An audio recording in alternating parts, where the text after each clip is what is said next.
เขามาได้ที่เขามาไก่ตัวแล้วเกือบขี่ยศขึ้นขานึงแล้ววันที่เขาใจอัดตูก่อนเสียดายเนาะแต่เราก็ต้องเสียใจพอเขาเห็นเต็มที่แหละเพื่อบอกแล้วว่าเขาเห็นละว่าตีบาทเทศจริงมันเป็นแบบไหนบ้าแต่เราเจอเองเขาหูเลยว่าสมรรถภาพว่าเขา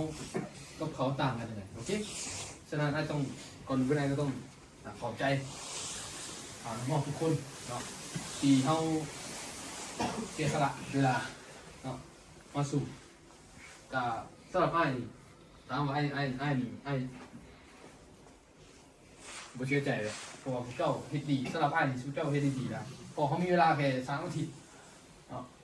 คือไอ้ก็เลยเวลา3เขาชิดจังใดก็ได้ใน3 อาทิตย์เขาสิไปสู้กับพวกเอเชียสู้ได้จังใดเขาสิจังใดสิมันต่อยอดกับเขาได้เนาะกับพวกเจ้าพิสูจน์ได้เห็นแล้วว่าพวกเจ้าก็เฮ็ดได้เหมือนกันเนาะเห็นบ่เนาะฉะนั้นสำหรับผลงานนี้สบายกว่าถือว่าบอลขี้ไล่เนาะถ้าเขาสิ่งใดที่มันผิดพลาดโอเคเขาเห็นละโอเคกลับไปพวกมึงแก้ไขเพื่อบอกแหละเขาต้องดีกว่านี้ถ้าเขาอยากมาอีกเขาต้องดีกว่านี้คือเขาเห็นและสัตว์แล้วว่ามันเป็นอะไรโอเคไอ้ก็ต้องขอโทษที่ผ่านมาอาจจะเอาจากโพสิภาพนิดนึงแต่สิ่งที่เอาไปหมดนั้นมันรุ่นออกมาจากใจไอ้พุทธไอ้อยากให้ตัวได้พุทธทุกคนเนาะฉะนั้นพยายามเนาะสืบต่อยอดกับมือสโมสรต้องซ่อมต้องยังต่อเขาหูเดียวว่าเขาอีสู่กับพวกเอเชียได้ไหนพวกเจ้าไปเห็นในสัตว์แล้วว่าเยเมนเห็นบ่เขาบริเวณว่าเต็งกันตัวเดียวทุกตัวแลนบัดเห็นบ่นี่เตะบานเนาะความสามารถ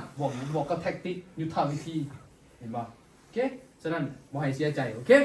เงยหน้าเนาะจบแล้วพวกเจ้าเห็นดีๆสุดแล้วโอเคไอ้ขอบใจโอเค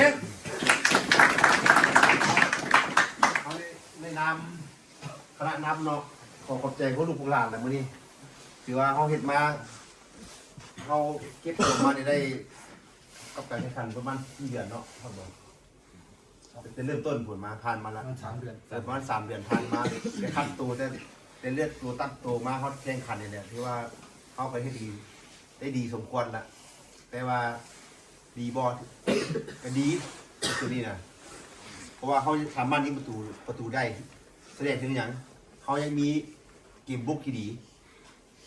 แล้วเขาอ่อนอย่างพวกลูกไปเก็บไปคืนโซนที่สปอร์ตตัวกับสโมสรนะต้องฝึกเองให้อยากก้าวว่าจะให้มาจุเขามาสอนจับบานพลิกบานอยู่ดีทุกตัวต้องฝึกเองวิธียิงบานวิธีเข้าบานเนี่ยต้องทุกตัวต้องฝึกสโมสรเองมาตื่นเนาะสุดท้ายผมไม่ยันขอบใจผู้ลูกหลานที่ทุ่มเทมาแข่งเพื่อนี่กับเพื่อซาเพื่อซาพันเขาอนาคตต่อไปกับฝ่ายน้องตัวและสุดใหญ่ขึ้นไปเขามาที่เขาไม่ต้องเสียใจเอาประสบการณ์เบิ้งเขาลีดได้ใดเตะระดับขึ้นกับสูงลีดได้ใดเขาเป็นประสบการณ์ท้ายกาขอให้พวกเจ้า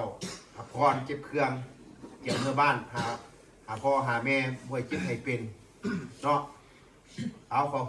อบใจส้มเตย